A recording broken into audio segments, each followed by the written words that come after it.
Not Me. Anxiety is Not Me is a sacred space where you will be guided to meet your innermost self for the first time. She will awaken, evolve, and rise to new depths of unpaved territory, accepting herself wholly. I am your host, Madison Schrader, and I am joined today by Nikki from Optimum Body Therapy. Oh my gosh, I am just so keen to dive straight into this. Thanks so much for having me today, Maddie. My name's Nikki. I'm a massage therapist, Reiki practitioner and kinesiologist, and I run my own business called Optimum Body Therapy. So what exactly is kinesiology? So there's different streams of kinesiology, and the stream I specialise in is Neuroenergetic Kinesiology, or I like to refer to it as energy kinesiology. So kinesiology is a holistic stress management system. It uses the Western philosophy of anatomy, physiology and psychology, and the Eastern philosophy of energetic structures such as the acupuncture system of the traditional Chinese medicine and the chakras of the Indian Nadi system. When the body is stress-free, we are in a state of homeostasis. But if we're under stress, then that stress lives in our body and presents as pain and disease. Kinesiology balancing techniques help to diffuse the energy in the body and return the body to homeostasis. As an energy healer, what is your role? My role is to create a safe space to allow your body to heal itself. We all have the ability to heal ourselves. We just have to move our conscious thoughts and ego out of the way to allow our subconscious to do the healing for us. I love that so much, and I think it's something that we don't acknowledge often enough, that we can help ourselves, we can heal ourselves, but sometimes we just need a little bit of help along the way to tap into our subconscious. I have actually been fortunate enough to have an energy healing with Nikki, and she used what's called muscle testing, which I had actually never heard of before or experienced. Nikki, do you want to explain what that is? Muscle testing or muscle monitoring is how we communicate with the subconscious mind. Only 5% of our thoughts are conscious thoughts, and the other 95% are subconscious thoughts. All of our previous experiences, trauma, and emotions live in our body. So we use the indicator muscle to find where the stress is living in our body. We also use it to communicate with the subconscious and to ask which balancing techniques are required. Now, you might be listening thinking, oh, but what if it doesn't work? What if the indicator muscle doesn't do what it's supposed to do on my body? I can assure you that when I had my energy healing session, Nikki tried it on my right hand. Didn't want to participate in the session at all. It just wasn't doing what it was meant to be doing. So we switched over to my left hand. We were patient, and eventually it did what it was meant to do. And it was incredible. It was amazing to experience my body taking over. My body delivering the messages, my body taking over, my subconscious being able to express what it needed. During my healing, Nikki also used sound therapy. So before we discuss that further, I thought you might like to explain what sound therapy is. Okay, so sound therapy, everything in the universe is energy. Everything has a vibration. You, me, the table, the chair, the pen you're holding. Does that make sense? Yes. Yes? So if everything has a vibration, sometimes if we're living in a fear-based place, then we will vibrate at a lower level and it causes dissonance in our energy field. When we vibrate at a lower level, and this is when we end up getting run down, we're getting sick, we're feeling burnt out. So we need to raise our vibration to allow our body to heal itself. A great way to do this is through sound therapy. And I love to use my Tibetan singing bowls and tuning forks. The singing bowls are associated with musical notes, and the tuning forks all have their own unique hertz and are tuned to the vibration of the 14 meridians and their natural resonance pattern. When the meridian tuning forks are applied on and around the body, the specific frequencies remind the body of its natural resonance pattern. As the sound waves travel through the body's energy field, a vibrational shift begins, triggering a repatterning at a cellular level, clearing the dissonance that was caused by the lower vibration. A domino effect is initiated in the body as it is encouraged to restore itself back to its natural harmonic pattern. Vibrational shifts will influence the body and help to rebalance physical, emotional, and subtle energy imbalances, including those within the aura, chakras, and meridian circuits. So Nikki was actually able to use the indicator muscle to determine which forks I specifically needed. So for me, this was amazing because I guess it took that pressure off me consciously needing to tell her what I needed, because sometimes we often don't really know what we need, but our subconscious does. So this was great because I could just sit back, I could just relax and just allow my subconscious to tell her what I needed. I believe that a big part of your journey started with massage. Would you be able to explain to us why massage is such an effective treatment? So massage therapy is an effective treatment for reducing stress, pain, and muscle tension. Massage promotes the release of endorphins and serotonin, which are the neurotransmitters of the brain that produce feelings of well-being. High levels of stress hormones such as cortisol impair the immune system, and massage can help to reduce these stress hormones.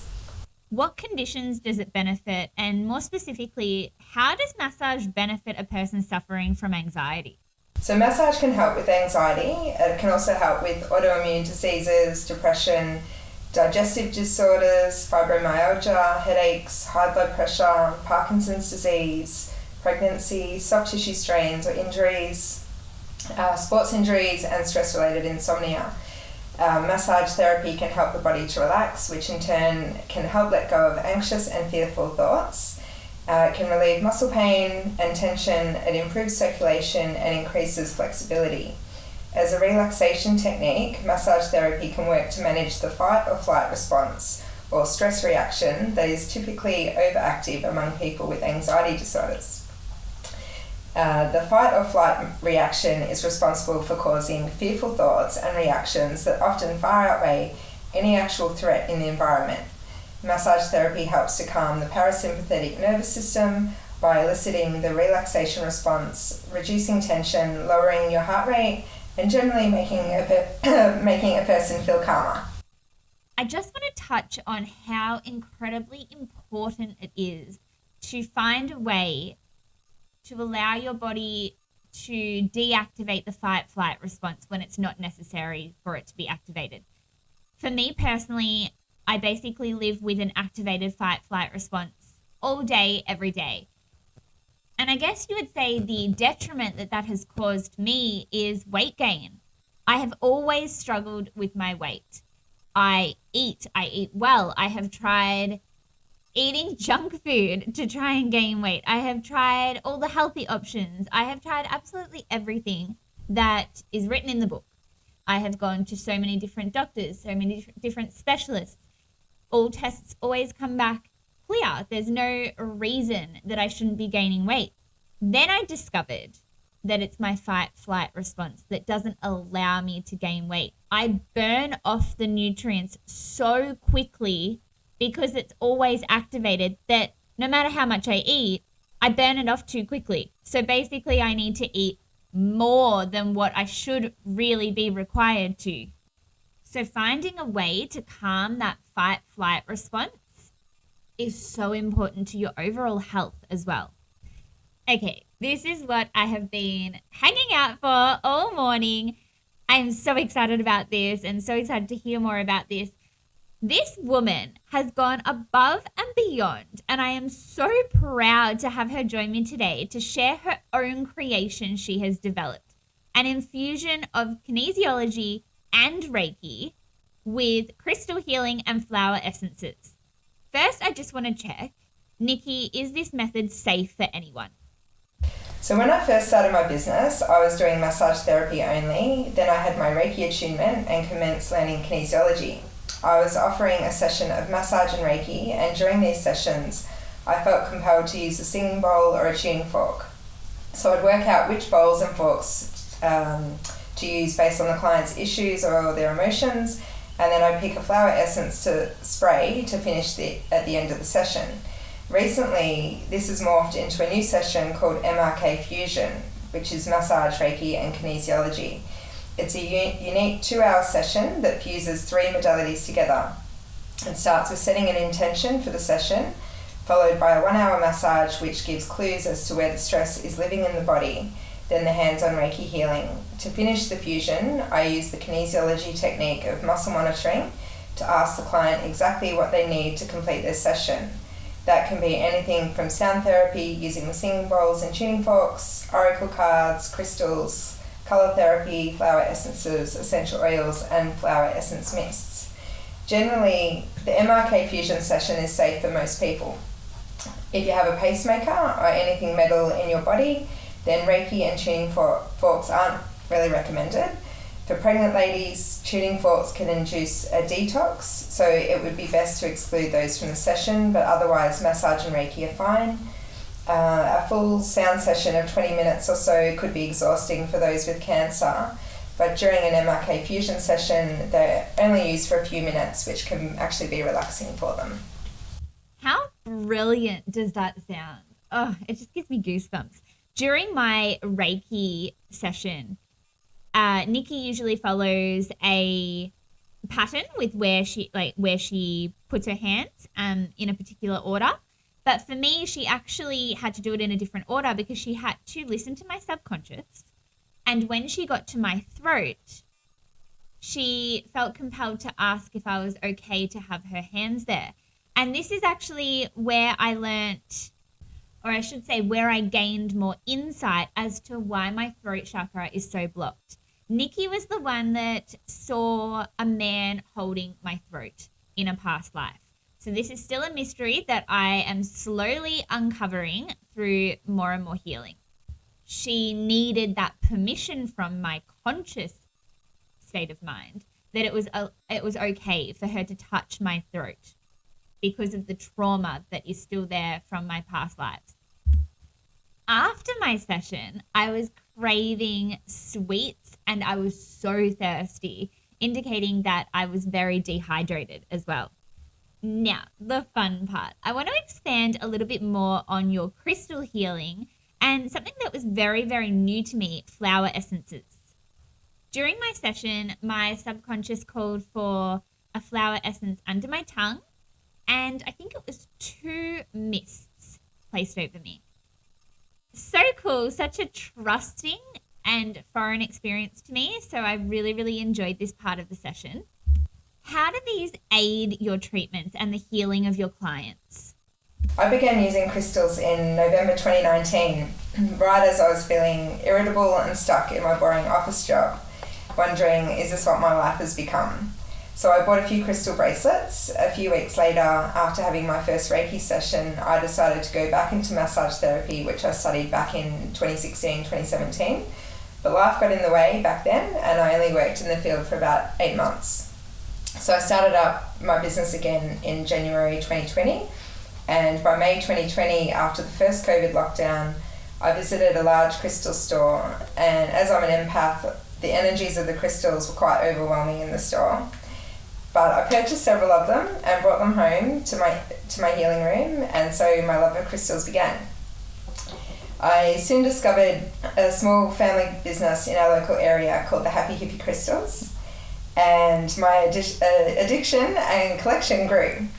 At this point, I wasn't using them for anything other than decoration and to raise the vibration of the room. But once I studied kinesiology and discovered you can use them during a balance, they soon became a valuable tool in my toolkit. I also use them in Reiki and the MRK fusion session. I place a crystal tumbled stone on each of the chakras and then use the indicator muscle test to pick a crystal sphere for the client to hold.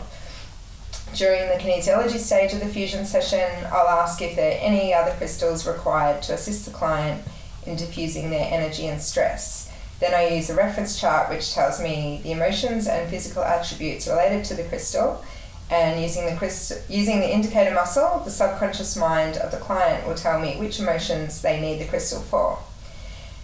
With the flower essences, I first discovered those in January 2020.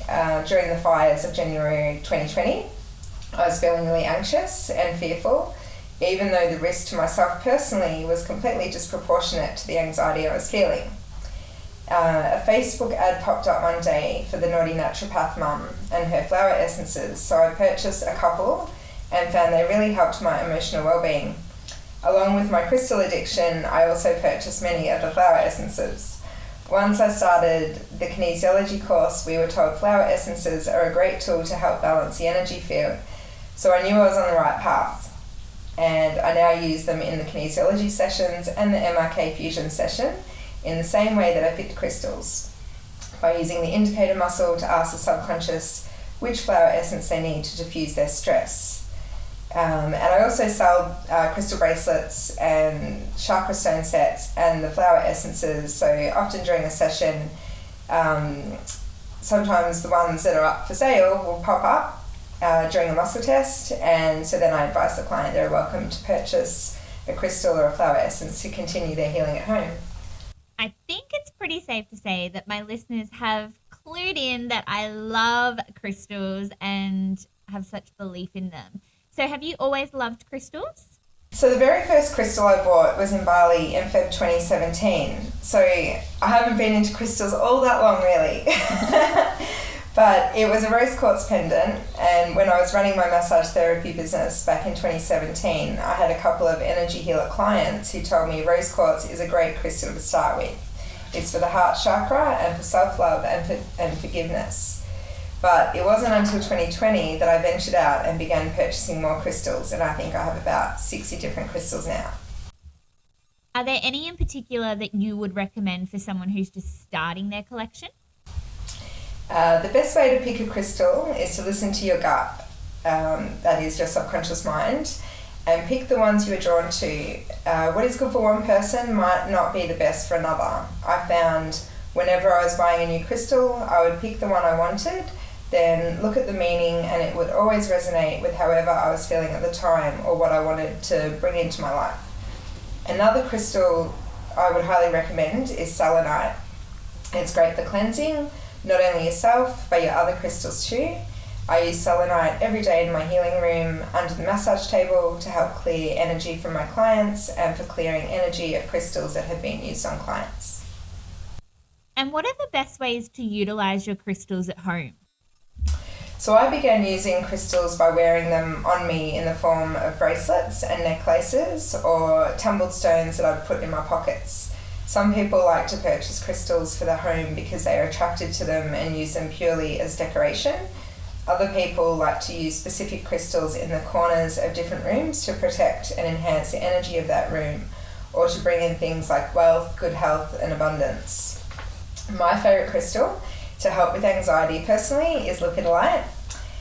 During the last lockdown, I had several anxious moments and I felt quite depressed. So I purchased a beautiful rough piece of lepidolite, and I would hold it whenever I felt I was going to have a panic, like I was going to have a panic attack, and it would instantly calm me down. It's a very powerful crystal. Now it sits beside my bedside table to help keep me calm at night, as that's when my anxiety used to flare up the most. Correct me if I'm wrong, but I believe you also use oracle cards. Is that right? Yeah, so I use oracle cards, but not in the way that most energy healers or psychics would use them. They're another tool in my toolbox for kinesiology. I use the indicator muscle test to work out which deck of cards a client needs. Then I use the indicator muscle to split the deck into two and continue on until I'm down to one card. The card always resonates with the client as their subconscious mind has picked the card for them. Your toolbox is literally every spiritual person's dream. Oh, it's just filled with such magic. Would you be able to briefly explain how these can be a benefit when trying to further your healing with a spiritual approach? So I've got 14 decks of oracle cards in my toolbox. Another bit of an addiction that I have. I love to buy tools for my toolbox, and I'm now up to 14 decks, and they range from Moonology to Crystal Spirit cards, colour cards, Alana Fairchild, Kuan Yin transmission cards, Sacred Geometry, Sacred Power, Affirmation, and Chakra cards. I have a real mix of all different types. And then we use the indicator muscle to test, to access the subconscious mind So it's really about picking the perfect card that you need to help you to heal yourself. And recently I've also been calling on my client spirit guides to send us a message through the oracle cards, which is a really special experience for them, particularly if it's a message from a loved one who's passed over. To finish off with today, I've got something a little bit special for you all. When I reached out to Nikki about this episode, I also asked her if she would be willing to include a collective oracle card reading for everyone listening today. Okay, so before you arrived today, I use the sway test when I'm working on myself, or if I don't have a client with me. So I did that with all my 14 decks, and the Alana Fairchild deck called White Light Oracle came up. And these are beautiful cards. They're probably one of my favorite decks. And so I used the muscle test, and I picked the card, and the card that came up today for all of your listeners, Maddie, is the Garuda Supana. I'll just read out the little message that it has in the book. It says, cultivate confidence in yourself. You have the inner spiritual power to deal wisely and effectively with any situation. Don't allow anyone to take advantage of your kind nature. Reflect upon what action feels best for you to take, and then follow through with decisiveness. Do not allow negativity to get a grip in your life. Positive energy and outcomes are indicated. So this card, the image on this card is of an eagle, and the Garuda is the mystical king of the birds. It's a mighty eagle-like divine creature celebrated in the spiritual traditions of the East. In Sanskrit, Supana means to have powerful wings and fly well. This has spiritual significance, as Garuda can cover great distances and reach tremendous heights. Garuda's earthly counterpart, the eagle, is said to use the powerful winds of a storm to fly above it rather than get caught within it. The eagle spirit is a wisdom teacher, one who advises how to utilize the storms of ego to fuel your capacity to rise spiritually, to face problems head on and use them to heal and grow. What else does it say? Garuda fights on the side of the light and is a bringer of powerful protection and hope, and is a symbol of rebirth. He is a capable warrior. His dark side can be seen in that he is merciless. In Buddhism, he is known as the dignity of wisdom. Sometimes our compassion can outweigh our wisdom. Our empathy allows troublesome behaviours or circumstances to fester and develop into far greater problems later on. If we had listened to our wisdom, we would have cut them off at the root. But while it can be harder to do so later, it is not impossible, and it is Garuda who teaches us to be unyielding when that is what wisdom calls for. And it has the thing I love about Alana's books, she always has a little healing process in them of, how you can use this card to help you. Would you like me to read that out for your listeners? If you're happy to, that would be beautiful. Okay, so the healing process says, it's time to imagine you are a mighty eagle. Spread your arms as though they were wings and fly around your room. You may swoop or soar effortlessly. If you can safely stand on a chair or a step, do so. Imagine, intend, sense or feel that you are gazing down at your life from a higher perspective. What do you see? Are there issues that need to be dealt with immediately before they escalate? Do you need to make yourself unavailable to certain negativities? Do you need to withdraw and seek spiritual connection whilst the storm beneath you unfolds? Give yourself permission to see, sense, feel and acknowledge your own wisdom. When you are ready, ground yourself safely in your nest. Place your hands in prayer at your heart and bow. You are bowing to the light, to divine wisdom, to Garuda, the eagle spirit teacher within your soul, and to the great gift of life which enables all souls to grow and evolve. You can complete your healing process by coming back to the here and now, remembering your human self and human name, and hydrating your body. Thank you so much for that reading, Nikki. For anyone who is a visual person like me, if you are interested in seeing what this card looks like, I have popped a picture up on my podcast Instagram page. So that is anxietiesnotme_the podcast. and you will find a picture of this beautiful card and this beautiful deck. But that is it from us today. Thank you so much, Nikki, for sharing your gifts and inspiring knowledge. I have taken so much from today's session, and I'm sure I'm not alone in feeling that way. Thanks so much for having me, Maddie. Anxiety is Not Me is a place for all of us to share and to feel inclusive. If you would like to share your story, please reach out to me. Sending you energy of love and peace as you become more aware of your inner light with every breath. Bye.